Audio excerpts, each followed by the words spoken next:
วัสดีกันด้วยนะครับวันนี้ผมมาอยู่ในบ้านที่แสนสงบซึ่งวันนี้นะครับผมมาอยู่ที่นี่เลย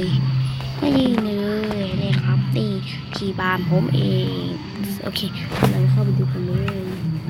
แล้วผมชอบทำแบบนี้นี่น่าจะผสมไม่ชอบโอเคแบบนี้ดีกว่าโอเคดูว่าเราโหเลยกว่าผมอยู่ดีๆพบก็เจออันนี้เลยเฮ้ยในนี้มีอะไรลงไปดีกว่าจิ๊บเจอนอนลงเยี่ยมหัวถ่ายวิดีโอโอเควันนี้เราจะมาที่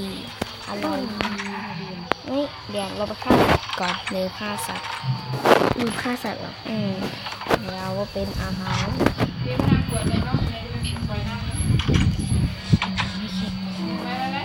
จะบอกว่าต้องขี่เลยไอ้บีคนไอ้คนรู้สมบัตินี่ไงเจอหมู2 ตัวไปฆ่ามันก่อนเมื่อกี้ผมเจอไก่เก็บไข่ไว้ดีกว่าเก็บไข่เดี๋ยวมาทำเป็นวางไข่นี่แน่แหวงออกมา4 อันแน่นี่ไง2 อัน4 อันตีม้าให้มันกระเด็นเลยนี่แล้วหมูอีกอันสุดท้ายไปไหนวะโอเคเปล่าผมจะพูดภาษาลาวแล้วไม่อยากพูดภาษาไทยแล้วไปต่อไปกันเลยอีเค้กเอาภาษาโอเคจะมาติดเนี่ยเฮ้ยกายโอ้โหเนื้อไก่ไปได้4 อันขมักกินเนื้อไก่ดิทำไมมีสมุดโอ้โหเฮียมีสมุดตะกอนด้วยเพื่อเป็นกดอ่านเพื่อจะ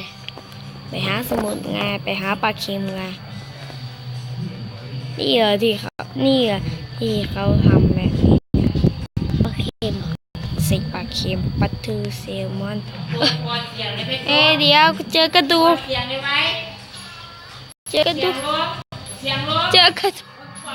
วัดนี่ตีมันเต้าไปกันเถอะโอ้โหไอ้สมสื่อไหมมองมันขายไม่ได้จ้าแกงงไงเลยทำให้มันลงน้ำไปอย่างลงน้ำมันจะเกิดฟืนข้างล่างไงกินทำ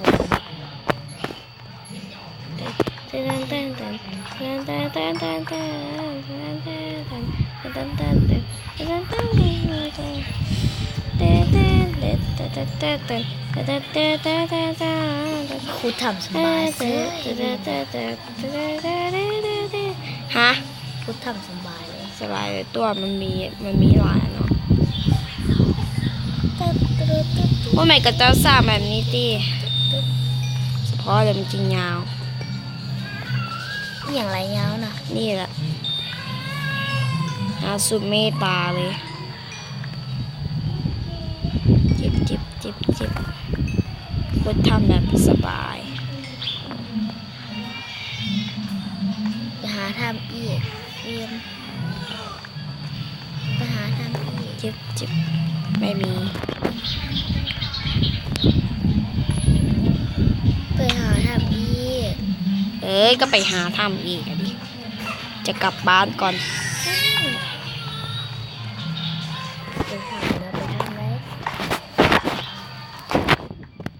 ในทำนี้โอ้โหกูเจอเหล็ก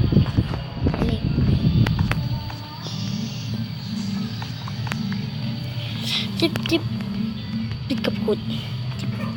จิบบีนเอามานี่แม่มันเอาลงนี่ไม่ได้เอาให้เขาขึ้นเฮ้ยโดนอะไรโดนไข่มุกนี่อะไรเนี่ย ดเจ็บแขนนี่เนี่ยย่องกับอันนี้นะเจ็บเจ็บเจ็บเจ็บบังไฟแต่เลยจิบหายกับประตูฮะว้าว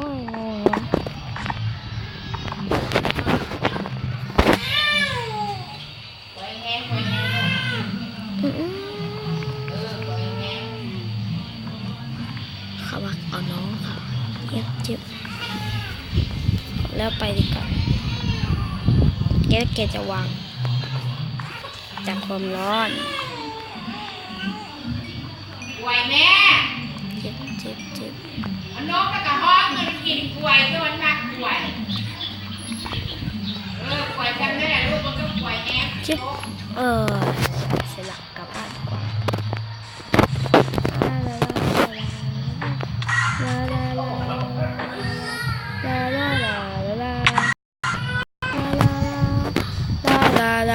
เครียดเขาใส่เอ็นเดิม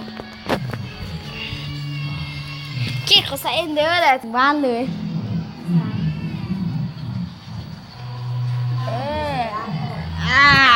เมื่อยเข้าไปสิไป ลงดินอนลงดี นี่คือบ้านล้าง ๆน้อง อ้าวตีกันจาก็แล้วไปต่อโอ้ยไปไม่ได้ อยู่กับป้าไว้เนาะตาอันนั้นเขาละตาด่วนนะ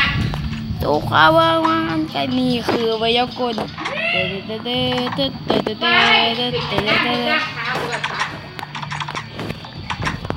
อเคต้องเอาบ้างนี่ อยากกล้วย แต่ก็เป็นจุดเล็ก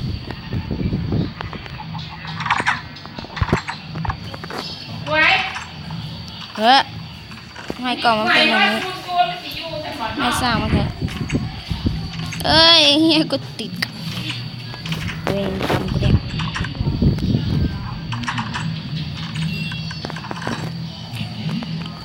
เจ็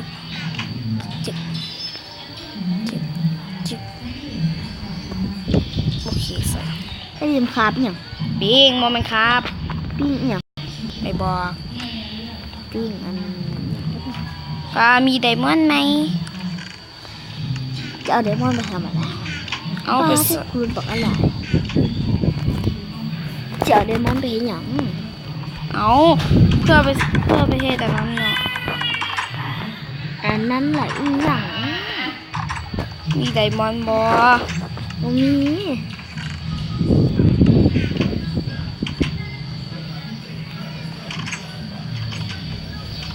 สมองไม่ต้องคนนี้1 4 5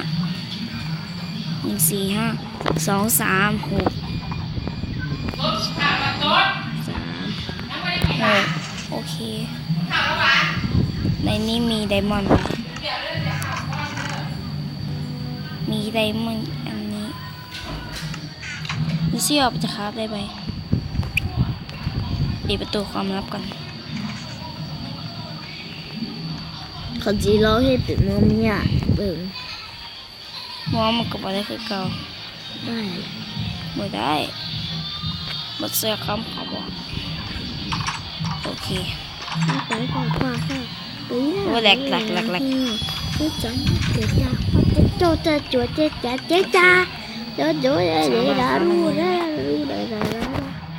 mà đổ đâm đã qua đã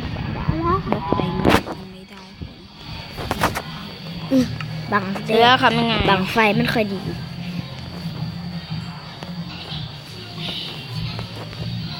อ๋อไดมอนด์มาเสร็จ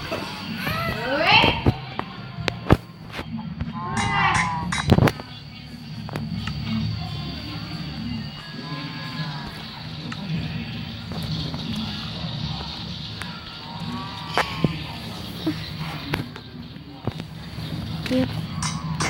เคอย่าเห็นแบบนั้นนะ เอาตรงนี้bằngไฟ เอาไดมอนด์เป็นเมียดีกว่านะ mất cũng tại phải là bị chết chặt เจ็บ ฝนกัดตกค อยากพูดหน่อยได้ไหมโอ้โห ำเพิ่นว่าสิขุดอ่ะ ก็เจ็บไม่ได้พูด ไปเบิ่งกัน ในนี้มีเม็ดเยอะมีไม้มีนี่ด้วยข้าวอันนี้ไม่มี เชื่อเชื่อ โอเคนี่สิว่ามันจะมีอะไรกันหนอโอเคไป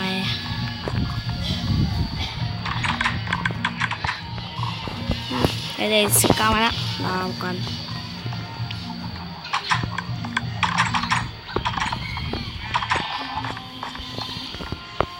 ข้างใน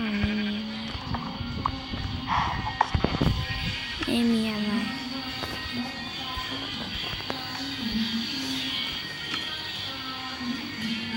เก็บ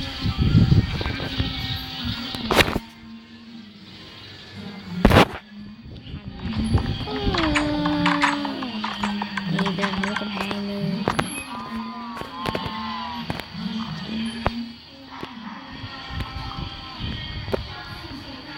จิ๊บจิ๊บจิ๊บจิ๊บ ก้อนขอลาแล้ววะ บอกกูอยากให้ทำมันเป็นบล็อกเป็นไม่ได้ไอ้เหี้ยมันเป็นไม่ได้เจ็บเจ็บเสร็จแล้วโอ้ยเบื่อจริงเจ็บเจ็บ ของน้องพึ่งเลย ว้าว ว้าว ว้าวฮะ เล็กอันนี้ เด็กก้า ของน้องพึ่งปะเคยเห็นดูบอลเต็มคืนนี่แหละ โอ้ย โอเคไปตากันไหมไม่มีอะไรคนไหนกูได้อันนี้มาแล้ว ก็เอาอันนี้มาเปลี่ยนที่เดิมละกันแล้วก็ไดมอนด์กับเหล็กนั่นมันต้องเยอะที่สุดขอความรักของมันดีกว่านี่เสียงอะไรนะสร้างหัวแม่แพะสักขอกดรหัสนะ1 4 5ต่อไป2 3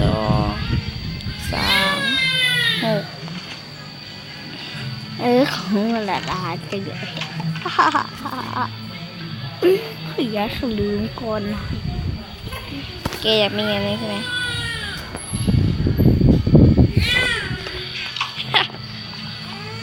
ตอนมาให้มา ใช่หรอ เต็งนั่นแหละ น้องไม่รู้แล้วไม่ ตอนเต็งเข้ามาไม่ได้เขาเป็นอะไรนะเขาเป็นอันนั้นนะเค้กเนี่ยวะบล็อกนั้นนะไม่ใช่บล็อกเนี่ยเบนล็อกนี่นะ เพิ่นกะสิบ่ออกไป ไม่ได้ออกไปนี่คือเพจอะไร ได้เขากะ ของฉัน กดรหัสแล้วเขาก็ขอยืนยันแล้วเขาก็เปิดกล่อง สิโนว่าอย่างมาใส่กระทุบออกก็ได้ เจ็บปิดรหัสก่อนปิดรหัสโอเคยาวทุกแหละ ถ้าจะอยู่ในนี่เลยว่ะ เพื่อนสิบุก เดี๋ยวบางพูดกูเดี๋ยวโอ้กูลืมไปมันนี่เป็นวันดังพูด สาลาคนเมา โอ้ยหาความเมตตาเฮ้ยเค้กอุตส่าห์ก็จะทุบได้ล่ะ ว่าผ่านน้อยสิเด็กรวยกับคนนั้นแม่ว่าผ่านลูกเขาได้เด็กไม่ยุติธรรมเจ๊สิเด็กรวยกับผู้ยุ่งให้เด็กผู้ยุ่งกับพี่พัดแต่ว่าจ่าย เจ็บ